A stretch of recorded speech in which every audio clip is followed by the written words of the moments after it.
deal with airplane peanuts. Kill Tony has been on an absolute tear over the last few years, from selling out arenas, The arena thing is becoming casual. to changing the lives of countless young comedians. Oh my gosh, I love my life. I'm so blessed. You and Red Band have completely changed my life. And with the premiere of their first of 3 Netflix episodes, the #1 comedy show on Earth is about to somehow level up yet again. It's like the Ringling Brothers, Barnum and Bailey circus of stand-up. You have to That's watch. true. It's the greatest thing I've ever seen. It's hard for me to watch a bunch of comics, but this, I never saw anything like it before. It's a show. From their humble beginnings in Los Angeles 12 years ago to becoming an industry staple and comedy kingmaker, there's no show more chaotic, controversial, or impactful to the world of stand-up, and this video contains over 28 minutes of comedians discussing Kill Tony, from their loudest critics to their biggest supporters.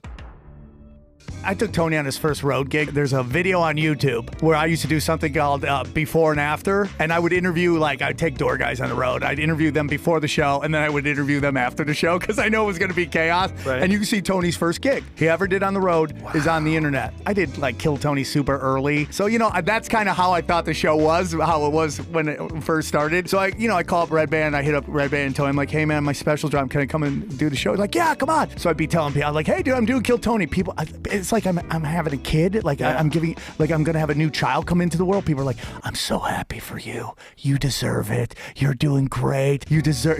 I'm like, I didn't realize what I was walking into. Bro, you should have come to Madison Square Garden. could've Kill gone. Tony in Madison Square Garden was so insane. So for me, it was so emotional. I had to be there because I was there when he was doing it in front of 18 comics in the belly room. Yes, there I was no there audience. too. No audience. Yeah. I was a frequent guest, and it was just fun. It was just a thing we would do around, and I thought it was a great workshop for comedy. I thought it was a great way for these amateurs, these people that were doing 1 minute, to just kind of get feedback from guys like Dom Herrera and kind of figure out how to do comedy. Yes. It's like it's a little bit of a training wheel for doing comedy. Also, tremendous pressure, even back then. But imagine, like, someone went up in Madison Square Garden. It was their first time on stage. Where do you go from there? You don't. The bombing was horrendous. But 16,000 people and rabid Kill Tony fans in front of this amazing band now. And you got Dice Clay's there, Shane Gillis is there, Mark Norman. I mean, it's f***ing All my favorites. bananas. It was bananas. Dave Attell. I wish I It was would've- incredible. So I was down there in Austin, and you guys had me on Kill Tony, and this was probably maybe 2 months ago. And I come out on stage, and I hadn't been on stage in a while, so I come out there, I'm sitting there. It is packed, man. It's packed. There's, like, people behind barricades. Like, it's insane. The people that have driven hours come in, they put their name in, and they want a chance to get on stage. And then they get up there for 1 minute, dude. 1 minute is not enough time to do really almost anything. And sometimes it's way too long for some of these people. It was funny, they were filming a documentary about Kill Tony, and the producer was like, how hard is it to do a new minute every week? And I was kind of like, you. Like, a new minute? Yeah. But then when you think about it, you go, that is kind of challenging, because you have to make it fit in a minute. I mean, I couldn't even set up a voice in a minute. I'd be like, oh, that'd be crazy if, it'd just be so 80s. Be like, what if Macho Man? Turn around and then do it again, and you're like, I suck. I hate myself. Which celebrity or comedian who's never been a guest on the panel of Kill Tony would you want to see on that panel? Oh, damn, no, that's a good question. Bill Nye the Science Guy. That's a great answer. Right? I mean, he might not be comedy informative, but, like, if you say some dumb shit, he's going to call you out on it. You know what I'm saying? I love that answer. Love that, dude. Bill Nye the Science Guy. They do Hans Kim, this is hot. Like, it's Bill Nye, yeah. But I was saying to the Lewis Gomez, who's very argumentative, this man. You think? I said, Kill Tony is more of a TV show than a podcast. And then he's like, it's literally a podcast. I'm like, it gets released as a podcast, but it's a show. It's a show. It's got a panel. It's it's like Studio audience. And I know it started as a podcast or whatever, but like Real Time comes out as a podcast. Ah, but it's a show. Good point. It's a TV show. This is a podcast. Two assholes talking into a microphone on a couch, blowing each other. Yeah, no audience, no production, no guests. This is a podcast. Kill Tony has a warm-up band, a host, a side guy, a sound guy. Yeah, of course. It feels like a TV show. I hate that kind of argument where you go, but it's literally a podcast. You're like, I know, but it's more of a show. But it's a podcast. I know, I'm just saying it's similar to a TV show. And you understand what I'm saying. It's not, there's a big difference between WTF and Kill Tony. But I got to do Kill Tony. I'm a huge fan of your show, which has been going on.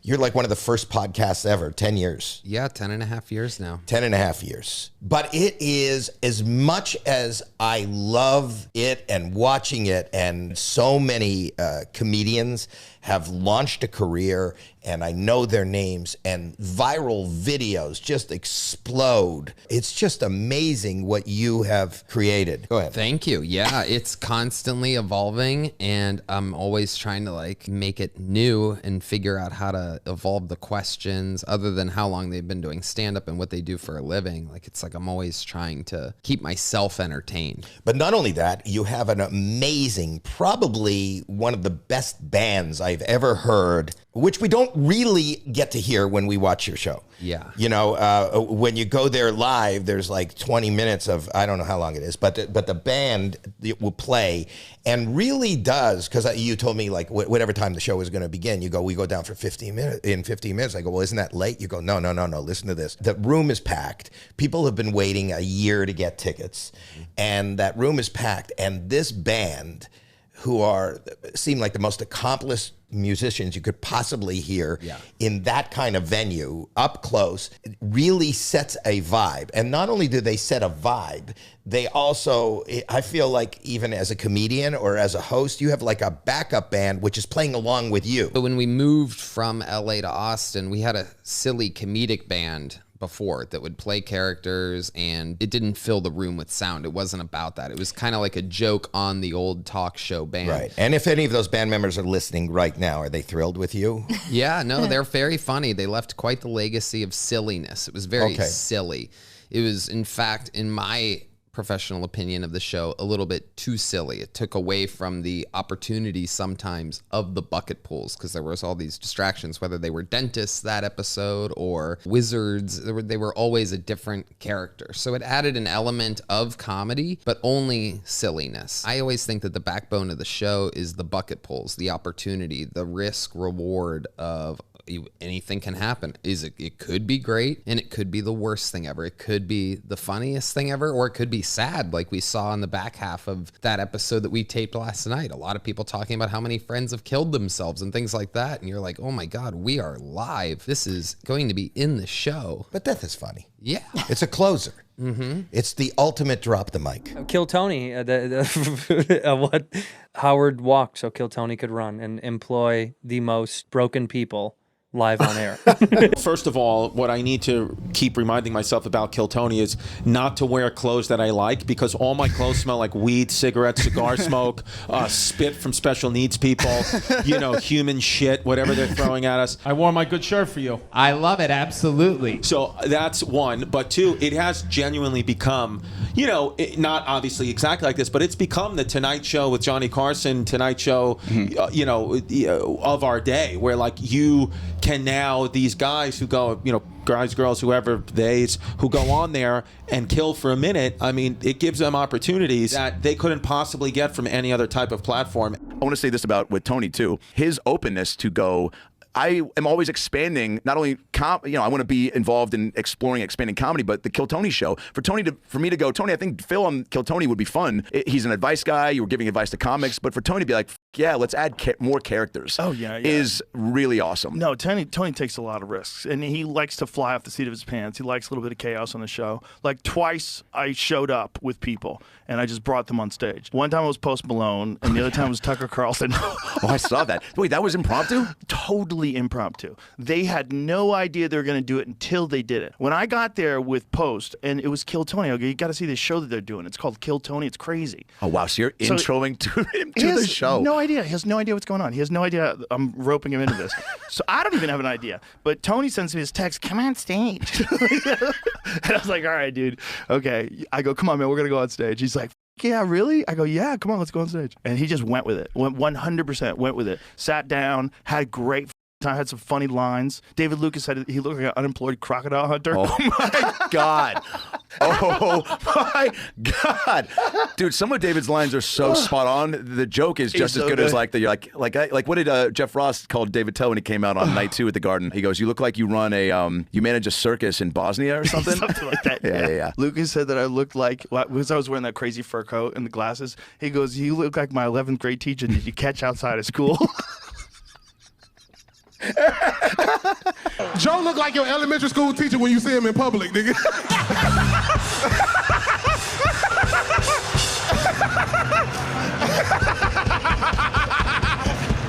That's another part of the show too, where it's like there's now been so many established parts that people look forward to. Oh, yeah. Which makes the an arena show so exciting for the fans because they're like, wow, I'm going to see surprises and bucket pulls. Or you have so many elements that are spontaneous, right? Yeah, and that was David saying those things was spontaneous in front of 16,000 people and crushing. Yeah. Even doing Jeremy on Kill Tony, I was like, all right, this is a big Hail Mary.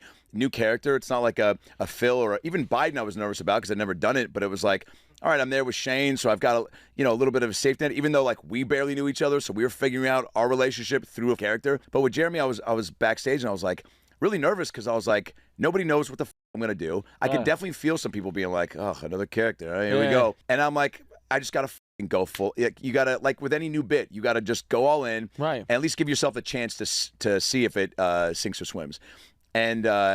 And then I had a real positive reaction in the room at the mothership. So I go, I'm going to hang my hat on that. Yeah. And then we'll see how it does online. And, a lot of positive stuff. And then some people being like, enough with the characters. And then I was just like, why am I even like looking? And that guy who wrote that is probably looking at Jeremy and he's like, I feel like I'm looking in the mirror. When I look at this, like the guy who, the real life Jeremy was like, F this guy. He's like, and that's what's up, dude. It's doing a perfect impression of me. You didn't have a mouthpiece in? That was just you doing that? Yeah. Oh, I thought for sure you had like a night guard in. No, That's yeah. pretty awesome. No, well, I had some like little braces up top, but they don't get that shit going. Here's a Mary kill for you. Great. And these are your characters, not the real people. Oh, cool. Dr. Phil, Jeremy, Elaine. Oh, man. Well, Elaine, obviously should give you a titty if you call the right number, but so, the first Phil on Kill Tony gave me a real nice bump and has now helped boost my Dr. Phil live show at the Comedy Store into another level. And Jeremy's a kid, so I mean he's an adult child. He's probably he's 38, so Elaine's on the way out, even though she's got probably more energy than the other two. I'd kill Elaine. I'd fuck Phil because of the opportunities he's opened for me, and I'd kill Jeremy because. Wait, what did I say? I think you're. No, I don't want to fuck Jeremy. That's. You know what? I don't want to rule anything out. Why don't I ask this guy? My man, Mary kill Jeremy, Elaine, Doctor. All right, I would fuck Elaine because she's a woman and I'm not gay. I'm married, and I would kill Jeremy and I would marry Phil because again of all the nice things that he's done for me. Who do you think you match up with in the squad, the Kill Tony squad versus you guys? Maybe Aaron Bilal. It's got to be Aaron Bilal. Your versus Bilal. Yeah. Bilal's the man, dude. He might. No, he's cool. He ain't gonna do shit to you. I think I could take Ari Matty versus James McCann. We got to battle our foreigners. Good battle. Yeah, the foreigners. Nate versus Hans Cam. Well, who's Cam Patterson That's got? Cam. I mean, I guess Lemaire. Yeah. Oh, Lemaire's gonna have to take a couple because we're outnumbered. Yeah. Well, finish off Bilal fast. Yeah, and then go help somebody else. And there's the four Just other hijack ones his Bluetooth. too. Yeah. I mean, Lemaire's getting winded fast. No, he's the juggernaut. They come he could take out like 4 of them. Just run at them with his hands out. Yeah. That's the Gardini guarantee. It's a good guarantee. So he's not like on the streets. I mean, he's gonna. No, his problem was, look, his monthly mortgage was $20,000. Yeah. And he sold his house for 3.2. Just go to Austin, live with Tony. I don't know. I mean, Army Hammer, Kevin Spacey. By the way, if they all move to Austin, just be the greatest thing in the world. Ladies and gentlemen, the greatest lineup you've ever seen in your life. Dude, if Red Band and I worked tirelessly to get this lineup put together. It's Army Hammer and Kevin Spacey. Go get a Korean from Poway. I just don't think that's going to serve him long term. He's No. like, well, there's a word I actually want to say, so I got to go get a black best friend. Yes. Like, all right. Yeah, well, your real last name. Yeah. Enjoy Kill Tony. We're moving to Austin, son. so you 100%. Well, your son could be on Kill Tony if he was extremely incapacitated. If he only fell while running and broke every bone in his That's very body, he funny. would destroy on Kill They Tony. really are kind of like AGT for people that still say racial slurs. That's literally what I said. It's AGT for handicap, for the most like traumatic handicap people. Yeah. I respect it. I respect it. Yeah, They're like, because it's fun. AGT does the same thing. Like, yeah, but what's your thing? Right. How hurt are you? Are you like young but look old? That'll work. Do you know Ryan Niemiller? Do you know him? Oh, yeah. Yeah, like Ryan. AGT. I think, yeah, when he did AGT, he talked about they would even press me more. Yeah. To like, he's like, isn't this apparent enough that my disability is literally visible? Yeah. It's not like it's hidden. Yeah. Where someone's like, I have a speech impediment or I have a thing from it. Right. He's like, it's here, and they're like, yeah, but just give us more sad about it. Make it a little bit Could you sadder. like make some noises or Yeah, something? yeah. Could you like just do a thing with the shoulders or something? Could you have a tick? Could you have a tick? Yeah, that would really Could one of your help arms us. have a tick? Gosh, I need a tick. Yeah, they're pulling it out. At least Kill Tony, they do it. They actually pull it out. Yeah, they pull it out. They actually pull it out. Well, I'm sorry that your That'll son... get you the golden buzzer. I'm sorry your son repeats us in the house. No, it's funny. He likes comedy. And I like Kill Tony, for the record. Like, I like that... Yeah, it's fun. We've gotten so big as an industry that we have genres. Yeah, we do. Yeah. Like, we're like, if you like that, that's great. If you want this flavor, if you want that, if you want, like... Well, that's what we said about, when people comment about someone like Matt Rife and they talk about that world, it's like... Matt, I don't care for. Well, but I was saying... How was doing Kill Tony with Tony Hawk? Dude, it was amazing. He's like the coolest, and he would just sit there and then snipe out a line, and you're like, you can kickflip perfect, you can hit a punchline. What can't this man do? It was really cool to see everyone come on stage, do their set, and halfway through be like, is that Tony Hawk? Like I do like 31 every year for Halloween. Is that f***ing Tony Hawk? Whoa! You are autistic! Holy shit! It was pretty surreal sitting there with him the entire time and like cracking him up. And Harlan Williams is like the funniest person alive. And I had so much fun. He was cracking me up so much that I like need to learn to keep the mic away from my face because I'm just like laughing so hard at the insanity of it all. And I love like bad jokes. I love when shit's like terrible. Yeah. So there was this girl that came up and she was like, I don't know if it was a bit or not, but she was like, her whole thing was like being over the top racist. I didn't know if she was like in on the joke or if she was like, let me tell you how I feel. But one of her punchlines was thanks Obama. And like that to this day still tickles me. Like, I'll just be sitting around and like I wish when my superintendent came in at the wrong time, I was like, you were supposed to be here an hour earlier. Thanks, Obama. Perfect phrase to say. So we go for dinner. And so now we're hanging outside the restaurant. It's 2:30 in the morning, whatever. And all of a sudden, just Tony goes into an intro for me. He goes, I just want you to hear this. He goes, I'm like known for intros. Mm-hmm. And he goes into this big intro and he's holding his phone. And at a certain point, he hits it. And there were these rolling dice all over. And it was an intro for the garden that he did this summer. He was going his live podcast into Madison Square Garden. And he goes, you have to do this. And I'm like, I'm not going to make you ask 100 times, Tony. I go, but the thing is this, your fans, they're like in their 20s, early 30s, Yeah. And he goes, he almost wanted to smack me. I could see it. He goes, who do you think's tuning in to all those, videos on Instagram? 90-year-olds? Mm-hmm. TikTok, 90-year-olds? Right. He goes, those are your fans now. And I'm going, all right, just watch the act tomorrow night. If you see a bit or two you like, and we'll do the garden. I've never seen anything like his podcast, because for me, forget about my set. I did my job. I killed it. And I was thrilled I did it. And I did it for the 2 nights, actually. But to watch that show, have you seen any of the live? Oh, yeah. When he brings on these guys. It's like Ringling Brothers, the Ringling Brothers, Barnum and Bailey circus of stand-up. Yeah. That you have to That's watch. true. It's the greatest thing I've ever seen.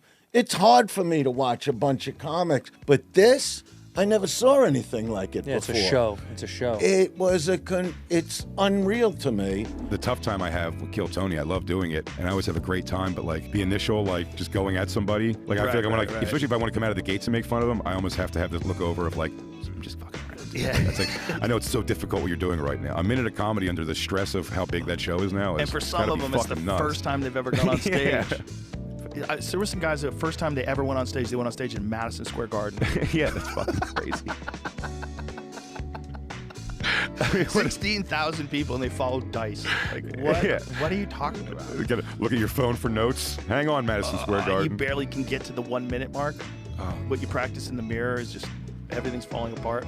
Oh yeah, the running out of time, that was the funniest. Woo! Like, well, this is 3 minutes of material, or 30 seconds if it doesn't go the way I think. And I don't mean nothing against it, like either too. Like people, oh Paul, you gotta go on Kill Tony and stuff like that. But I did one time. I judged a roast battle, and I felt bad. You know what I mean? See, I can't do that either. So somebody goes, Paul, they told me to come to New York Comedy Club, and they go, just judge a roast battle. These guys are gonna, and this guy, I'm like making fun of this guy's sneakers. I just a couple things, and all of a sudden after it's over, he comes up, he goes, hey Paul, hey man, big fan, so nice to meet you. And I'm like, I can't do this shit. I can't judge a paraplegic. I don't want to judge. 1 minute. I can't do it. It's like when people say, and it's nothing against Tony. It's tough. It's not, it's but tough. I can't watch somebody come out and do something that I know is so hard, and me kind of shit on it. And I'm Sicilian, dude.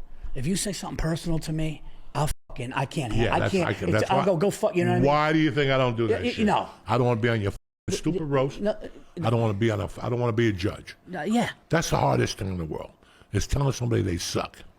Yeah. Who the are you to tell somebody with a dream that you suck? That kid might take it the wrong way. And that might be everything in his life. Yeah. No, he would have picked one guy. Yeah. You know what he's saying. I don't know. Maybe not. He would have picked one guy. He would have done that. We were shitting on him. He thought it would work. It didn't work. Yeah. This is fucking brutal. Is this going to be an hour of this? I don't want to do this to people. Fucking horrible. Nobody can be funny in a fucking minute. It's stupid. Oh no, it happens. Fucking 2 seconds. Oh, it happens a lot. Jesse just took a real bullet. You don't even. This. This is stupid. It's stupid. You're fine. You're fine. Hey, Bill. Jesus Christ. Bill, you're getting a little cranky. Go count your money, will you? I'm not getting cranky. I'm sticking up for him. You guys are throwing him Don't under the you raise fucking your bus. voice to He me. threw himself under the bus. Huh? He threw No, himself this under the is- bus. Jesus. There's one more, and then I'm out. All right? There's another one mean just to be fucking mean. I'm not doing this for trying to bring it up here. Only Nazi T-shirts now? They're gone, though. They took them down. We looked earlier in the podcast. They're gone. So we were trying to buy. Carlos wanted to buy one. So now he's got no merch. He doesn't. Nothing. No. Nothing. But yeah, he doesn't even have a website, but he still sells more merch. But I did hear than if you guys still want one of those swastika shirts, you can go to a Kill Tony Live. They are selling them there. Yeah. Made my mustache fall off. Doctor. Yeah. How long were you in Austin before you popped on Tony?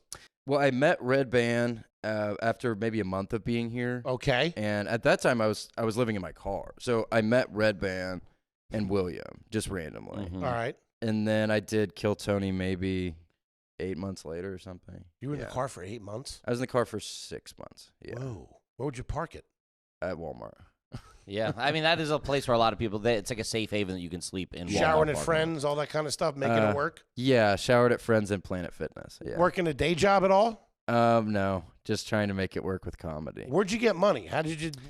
I would do DoorDash. Okay, yeah. in the car. I would DoorDash, and then I would try to make the money from the gigs I was getting, which is like $10 or $20. Gotcha. Yeah. But when you're living in your car, there's no overhead. What is that car at that time? A Ford Escape. So it's not. It has a little bit of space. Yeah. Where'd you get that car? I bought it in Idaho. Okay. From working. So you're making it work. Well, Roast Battle, like we said, started 10 years ago in the belly room of the Comedy Store. A very similar start to Kill Tony, which is in the middle of their biggest boom ever. And you've been a guest on that show many times. What are your thoughts on Kill Tony blowing up right now? And what have you learned watching this climb? Oh my gosh, that's a great question. It's huge, man. You know, they started online, they stayed consistent online, and they built this audience over 11 years now online. And I think that consistency really taught us you can grow grassroots online and be digital and really get a hardcore fan base more than you can on linear. I mean, like, people forgot about us. I mean, it's our birthday today. It's our 11th birthday, literally 2 days. Happy birthday. The 23rd, yeah. Let's go. July. So, yeah, we're 11 years old. Chris D'Elia might call us next week. We'll see what happens. No, I think we've learned that consistency and really, really building more community engagement. I think we've had so many factions of our podcast and our show, and it's been so many places, and there are so many copycat versions, right? And I think we're just now being consistent in, oh, the roast battle. Oh, these guys are a thing. And I think with Kill Tony, they've always been Kill Tony, Monday. You're going to see it Monday, Kill Tony, Kill Tony, Kill Tony. And I think that's really what it's taught us is consistency is everything. And the fact that we've been everywhere and we've kind of passed around like you get passed around. People don't remember you when you get passed around. So I think being consistent and staying in one place really serves you well, and that's what Kill Tony's taught us. I mean, I think obviously what Joe Rogan and the Comedy Mothership and Kill Tony, all that stuff, like all that stuff is great for comedy. I know there's people are going to hate on anything that's like going well. It's a dope venue though. It's a dope venue, and what I love about what's happened specifically in comedy is it's very for us, by us now. It's very much like Rogan is a comedian. So he wants to help the comedians, not the corporations, not the industry. He would work with them, but he's more about like, how can I help the comedian versus how can I, help the executive producer of this? How do I make the comedian rich, not the person, that's sitting in the bowels of whatever network. So that's cool. That's different because usually there were gatekeepers, and the gatekeepers really were trying to get themselves rich and the networks rich, and then they would give you the scraps even though it was your show and idea. I mean, not always. There was obviously many situations where people got very wealthy, but Rogan is more like, no, how can I put the career in your hands? So it's moving, take it out of the industry. It's like moving towards like a comics first model down there. I mean, honestly, the opportunity that I've gotten in my career is been strictly because of the other comedians, like the other comedians reposting my stuff, getting on their shows, working with them, and how I can help other comedians as well. I'm not anti-industry. I will work with the networks, and I have a special on Hulu right now. I want to play symbiotically with it. But the reality is if a comedian, a good comedian, like that was respected by his or her peers, really was having some trouble. I mean, there was a time in life where like every network says no and you don't have a career, where nowadays it's like, hey, you can reach out to Joe Rogan, Tom Segura, like these big names, Andrew Schultz, and say, hey, it's like, can you help me? Can I get on? Can I utilize your platform in some way to help me? And they'll at least give you a fighting chance, which is dope. That's got to terrify the networks, though. Of course, that's why there's a huge shift in entertainment, because it's like I'm not in this position, but some of my peers who, crush it financially, they lose money doing sitcoms and movies. Oh yeah, they will lose money, so they're like, it's not for me. Yeah. So as far as comedies go, I think that's why you're not seeing the big comedians in any of these movies anymore, because they're like David Spade and Theo Vaughn are doing a movie right now, but they self-financed it. I think it's awesome. I mean, I know a lot of people have problems with the show or whatever, but like, love it or hate it, look at the platform, like that Trump-Biden thing that they did. I mean, that was so killer. I don't think SNL would ever have that, so it's great that it gives a platform to these comics to just be Trump and Biden for an hour in full makeup, or 3 hours, or whatever the f- it was. I think it's great for that, and I think it's cool that like the numbers don't lie. Tony's kind of a controversial figure, and Netflix has never been shy about hiring gay men, so that's good. But tune into Netflix on April 7th if you enjoyed this video and want more Kill Tony content. But if you're just looking for more comedy compilations and news, the subscribe button and end screen seem a lot more up your alley. For the longtime Kill Tony fans, please leave a comment on this video with your thoughts on the Netflix episode and the year that you started watching the show. And be sure to come back in a few days for our breakdown and recap of the first Netflix episode with a special guest interview. Thank you for watching this video. Please press subscribe for more comedy news, and we'll be back again soon. At Joke World.